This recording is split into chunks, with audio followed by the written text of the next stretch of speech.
মাসের ফিতর উপলক্ষে আইন শৃঙ্খলা বিষয়ক মত বিনিময় সভা ও আলোচনার অনুষ্ঠানের সম্মানিত সভাপতি, প্রধান অতিথি সহ উপস্থিত সকলকে আসসালামু আলাইকুম।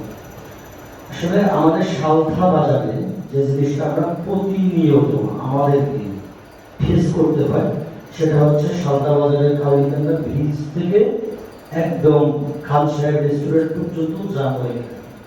আমাদের ওসি মহোদয়, আমি নিজে দেখেছি, অনেক সময় তিনি নিজেও তদারকি করেন, কিন্তু ইফতারের পূর্বে যখন এই জ্যামটা লাগে তখন আমরা দেখি যে যারা সোনাপুরগামী লোক, আটঘরগামী লোক, যারা এই ব্রিজটা পার হয় তাদের ইফতার করতে অনেক অসুবিধার সম্মুখীন হতে হয়।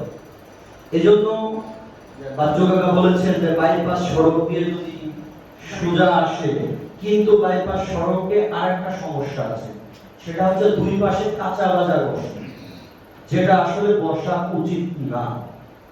এই কাঁচা বাজারটাকে বাজার ব্যবস্থাপনা কমিটির লোকজন যারা আছেন তারা যদি এই কাঁচা বাজারটাকে অন্য জায়গায় হস্তান্তর করতে পারেন, আমার মনে হয় তাহলে এই সালথা বাজারের জ্যাম অনেকটাই কমে যাবে।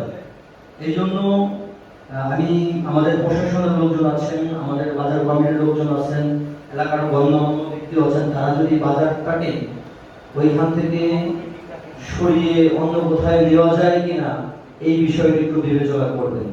আর আমরা যেহেতু সাংবাদিকতা করি, যারা বাজারের ব্যবসায়ী আছেন, আপনাদের কারো কাছে আমাদের জানা মতো এখন পর্যন্ত চাঁদার কোনো বিষয় আমরা শুনিনি। যদিও আপনাদের কারো কাছে কেউ চাঁদা চেয়ে থাকে, আপনারা যদি প্রশাসনের লোককে বলবেন, একই সাথে আমাদেরকেও যদি বলেন, আমরাও প্রশাসনের লোককে জানাইতে পারবো, বা আমরা শুধু সাবধানা আমরা আমাদের লেখনের মাধ্যমে আমরা এই জিনিসটা তুলে ধরতে পারবো, যাতে করে যারা চাঁদাবাজ সন্ত্রাস আছেন প্রশাসনেরও সহজ হয় তাদের বিরুদ্ধে অ্যাকশনে যেতে। সো আপনারা সকলেই ভালো থাকবেন, অনেক ধন্যবাদ।